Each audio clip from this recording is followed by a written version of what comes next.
ഈ സമരം രാജ്യത്തിന് ചില മാതൃകകൾ നൽകുന്നുണ്ട്.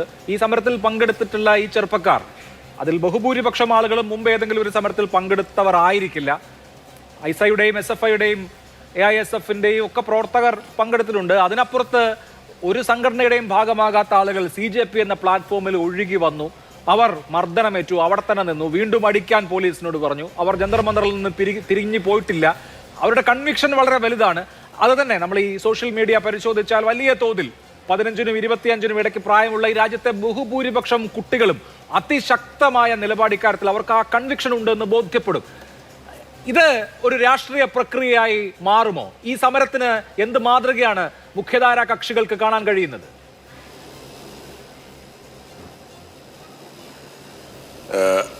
അഭിലാഷേ, ഇന്ത്യയിലുണ്ടായിട്ടുള്ള പല മുന്നേറ്റങ്ങളും ഇങ്ങനെ ചെറിയ നിമിത്തങ്ങളിൽ ആരംഭിക്കുന്നതാണ്. അതായത് ഉദാഹരണം പറഞ്ഞാൽ JP മൂവ്മെൻറ്റ്, സമ്പൂർണ്ണ വിപ്ലവം 1974 ഗുജറാത്തിൽ ഒരു കോളേജ് ഹോസ്റ്റലിൽ അവരുടെ ഈ പറഞ്ഞ ഹോസ്റ്റൽ ഫീ, ഭക്ഷണത്തിൻ്റെ ചാർജ് 20% വർദ്ധിപ്പിച്ചു എന്നുള്ള പേരിലാണ് അത് ആരംഭിച്ചത്. അവിടെ നിന്നാണത് പടർന്ന് പന്തലിച്ചത്. അപ്പോൾ പല പ്രക്ഷോഭങ്ങളുടെയും നിമിത്തമെന്ന് പറയുന്നത് ഒരുപക്ഷെ നമ്മൾ വളരെ കനപ്പെട്ട ഗഹനമായിട്ടുള്ള രാഷ്ട്രീയ നേതൃത്വങ്ങളുടെ സാന്നിധ്യം അങ്ങനെയൊന്നും വേണ്ടതില്ല. മാത്രമല്ല, ഇന്ന് ഇന്ത്യയിൽ നമുക്ക് ഫീൽ ചെയ്യുന്നൊരു കാര്യമുണ്ട്. ഇത് എനിക്ക് പലപ്പോഴും ഫീൽ ചെയ്തിട്ടുള്ളതാണ്. അതായത് ഈ സ്ഥാപനങ്ങളുടെയൊക്കെ സഹായത്തോടു കൂടി ഇപ്പോൾ ഇലക്ഷൻ കമ്മീഷൻ ഉൾപ്പെടെ, അതായത് തെരഞ്ഞെടുപ്പ് രാഷ്ട്രീയമെന്ന് പറയുന്നത് താഴെത്തട്ടിലുള്ള രാഷ്ട്രീയത്തിൽ നിന്ന് വലിയ അന്തരമുള്ളതായിട്ട് ഭവിച്ചിരിക്കുകയാണ്. പല വിജയങ്ങളും തെരഞ്ഞെടുപ്പിൻ്റെ മുന്നേറ്റങ്ങളും ഒക്കെ ഈ പറഞ്ഞ സാങ്കേതിക വിജയം മാത്രമാണ്. താഴെത്തട്ടിലേക്ക് പോയി കഴിഞ്ഞാൽ ഈ വിലക്കയറ്റവും തൊഴിലില്ലായ്മയും നമ്മുടെ കുഞ്ഞുങ്ങളുടെ അരക്ഷിതാവസ്ഥ എന്നൊക്കെ പറയുന്നത് അത് അതിഭയാനകമായ രീതിയിൽ ജനങ്ങളുടെ മനോവീര്യത്തെ കാർന്നു തിന്നുന്നുണ്ട്.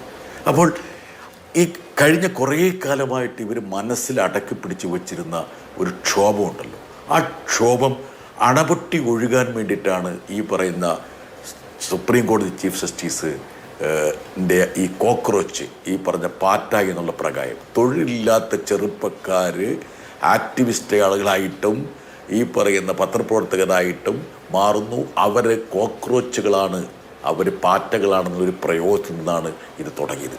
ഇനി നമ്മൾ ഒരു കാര്യം മനസ്സിലാക്കണം. ഇന്ത്യ പോലുള്ള ഒരു രാജ്യത്ത്, വികസ്വര രാജ്യത്ത്, ഒരു ശരാശരി കുടുംബത്തിൻ്റെ എല്ലാ സ്വപ്നങ്ങളും അവർ നെയ്തു കൂട്ടുന്നത് ആ കുടുംബത്തിലെ ഒരു മകൻ്റെയോ മകളുടെയോ ചുറ്റുമാണ്. ആ മക്കളുടെ വിദ്യാഭ്യാസമാണ് അവർക്ക് ഭാവിയിലേക്കുള്ള പാസ്പോർട്ടായിട്ട് അവർ കരുതുന്നത്. അപ്പോൾ അങ്ങനെ കരുതുന്ന ആ കുടുംബം അവരുടെ എല്ലാ വിഭവങ്ങളും അവർ ആ മക്കളുടെ വിദ്യാഭ്യാസത്തിന് വേണ്ടി മുടക്കുകയാണ്. അങ്ങനെ മുടക്കി അവർ കാത്തിരിക്കുമ്പോൾ ഈ ചോദ്യപേപ്പർ ഇങ്ങനെ ചോരുന്നു, പണം കൊടുക്കുന്നവന് ഈ രൂപത്തിൽ ഈ ചോദ്യപേപ്പർ കിട്ടുന്നു. ഇത് വരുമ്പോൾ ഉണ്ടാകുന്ന ഒരു ക്ഷോഭമുണ്ട്. ആ ക്ഷോഭത്തെ നമുക്ക് വേണമെങ്കിൽ UAPA പോലുള്ള കരിനിയമങ്ങളിൽ വേണമെങ്കിൽ തളച്ചിടാൻ പറ്റും. പക്ഷേ ഇപ്പോൾ ഈ ജന്തർ മന്ദറിൽ വന്ന് അവിടെ കുത്തിയിരിക്കുന്ന അവരൊക്കെ അവരുടെ ഓരോ രീതികളാണ്. എന്ന കാരണം എന്ന് വെച്ചാൽ ഒരു പരസ്പര സഹകരണം, അവിടെ കൊടും ചൂടാണ്, അതായത് ഉഷ്ണമാണ്. ഈ ഉഷ്ണത്തിൽ അവർ പരസ്പരം, അവിടെ ഇലക്ട്രിസിറ്റി ഒന്നും ഈ സർക്കാർ കൊടുക്കാത്തത് കൊണ്ട് അവർ പരസ്പരം ഇങ്ങനെ വീശിക്കൊണ്ട് അവിടെ ഒരു സാഹോദര്യത്തിൻ്റെ ഒരു തലം അവർ സൃഷ്ടിക്കുകയാണ്. പിന്നെ ഓരോരുത്തരും വരും, പാട്ട് പാടാൻ കഴിവുള്ളവർ പാട്ട് പാടുന്നു, കഥ പറയാൻ കഴിയുന്നുള്ളൊരു കഥ പറയുന്നു, പെയിൻറ്റ് ചെയ്യാൻ പറ്റുന്നവർ പെയിൻറ്റ് ചെയ്യുന്നു. അപ്പോൾ ഇതൊക്കെ ഇവരുടെ മനസ്സിലുണ്ടായിരുന്ന ഒരുപാട് കാലത്തെ രോഷത്തിൻ്റെ, പ്രതിഷേധത്തിൻ്റെ, വേദനയുടെ ഒരു പ്രതിഫലനമാണ്. ഇവിടെയാണ് നമ്മുടെ സർക്കാരിന് തെറ്റുപറ്റിയത്. എനിക്ക് ഒരു കാര്യം കൂടെ പറയാനുണ്ട്. നമ്മളെപ്പോഴും ഈ പറയുന്ന രാഷ്ട്രീയ മുന്നേറ്റങ്ങൾ ഇവിടെ സംസാരിച്ച ചില ആൾക്കാരുടെ ധ്വനിയിൽ നിന്ന് മനസ്സിലാക്കുന്ന സംഘടിത രാഷ്ട്രീയ പ്രസ്ഥാനങ്ങൾ ഇഴകോർക്കുന്ന ഈ മുന്നേറ്റങ്ങൾക്ക് മാത്രമേ ഒരു രാഷ്ട്രീയ സ്വഭാവമുള്ളൂ, അല്ലെങ്കിൽ അതിലൊക്കെ രാഷ്ട്രീയതയാണ്, അതല്ലെങ്കിൽ ആരുടെയും ഗൂഢാലോചനയാണ് എന്ന് പറയുന്നത് നമ്മുടെ ചെറുപ്പക്കാരെ അവഹേളിക്കലാണ്. എന്താ കാരണം എന്ന് വെച്ചാൽ, ഈ ഇന്ത്യ എന്നുള്ള രാജ്യത്തിൻ്റെ ഏറ്റവും പ്രധാനപ്പെട്ട ഒരു മഹത്വമായിട്ട് നമ്മുടെ ഭരണാധികാരികൾ പറയുന്നത് എന്താണ്? നമ്മുടെ ഡെമോഗ്രാഫിക് ഡിവിഡൻ്റാണ്. എന്ന് പറഞ്ഞാൽ നമ്മുടെ യുവശക്തിയുടെ ഒരു സാന്നിധ്യമാണ്. ആ യുവശക്തി തങ്ങളുടെ പ്രതിഷേധം സംഘടിതമായി പ്രകടിപ്പിക്കുമ്പോൾ അവർ ഏതോ വിദേശ ശക്തികളുടെ കയ്യിലെ പാവയാണ്, കണ്ണിയാണ് എന്നൊക്കെ പറയുന്നത് എന്തൊരു അസംബന്ധമാണ്. അതുകൊണ്ടാണ് ഞാൻ നേരത്തെ സൂചിപ്പിച്ചത്, സാധാരണഗതിയിൽ ഒരു അടിസ്ഥാനപരമായിട്ടുള്ള ജനാധിപത്യ മര്യാദ ഉയർത്തിപ്പിടിക്കണമെങ്കിൽ ഈ ഒരു സംവിധാനത്തിന് മേൽനോട്ടം വഹിച്ച വ്യക്തി എന്ന നിലയ്ക്ക് ധർമ്മേന്ദ്ര പ്രധാൻ തൻ്റെ സ്ഥാനം ഒഴിവാക്കുക, അദ്ദേഹത്തെ അതിന് സജ്ജമാക്കുക. ഇപ്പോൾ മോഡി ചിന്തിക്കുന്ന ഒരു കാര്യമുണ്ട്. ഇപ്പം മോഡി ചിന്തിക്കുന്നത് എങ്ങനെയാണെന്ന് നമുക്ക് ആർക്കും അറിയില്ലെങ്കിൽ പോലും നമ്മൾ അനുമാനിക്കുന്ന ചില കാര്യമുണ്ട്. അതായത് 56 ഇഞ്ചുള്ള കരുത്തനാണ് മോഡി എന്ന് പറയുന്നത്.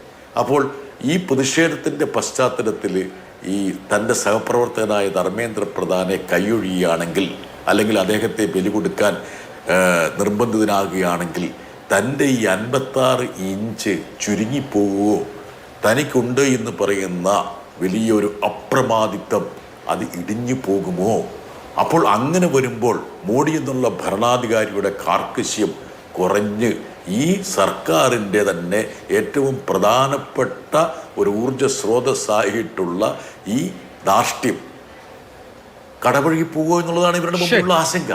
പക്ഷേ ഇവർ മനസ്സിലാക്കേണ്ട ഒരു കാര്യമുണ്ട്. ഒരു ജനാധിപത്യ രാജ്യത്ത് പ്രക്ഷോഭങ്ങൾ വരുമ്പോൾ അതിനെ ഉൾക്കൊള്ളാൻ പഠിക്കണം. ഇപ്പം ഈ പറയുന്ന കർഷകരുടെ പ്രക്ഷോഭം വന്നപ്പോൾ അവരിവിടെ എത്ര മാസങ്ങൾ ഈ ഡൽഹി അതിർത്തിയിൽ തമ്പട്ടിച്ചിട്ട് ഈ മോഡിയെ മുട്ടുകുത്തിച്ചിട്ടല്ലേ അവർ തിരിച്ചു പോയത്. അവരുടെ കുടുംബങ്ങളെ പോലും അവർ ചിന്തിച്ചു. മഴയാണെങ്കിലും വെയിലാണെങ്കിലും ചൂടാണെങ്കിലും ഇവിടെ കടന്ന് അവർ പ്രക്ഷോഭത്തിൻ്റെ പാതയിൽ പുതിയ ഏടുകൾ എഴുതി ചേർത്തു.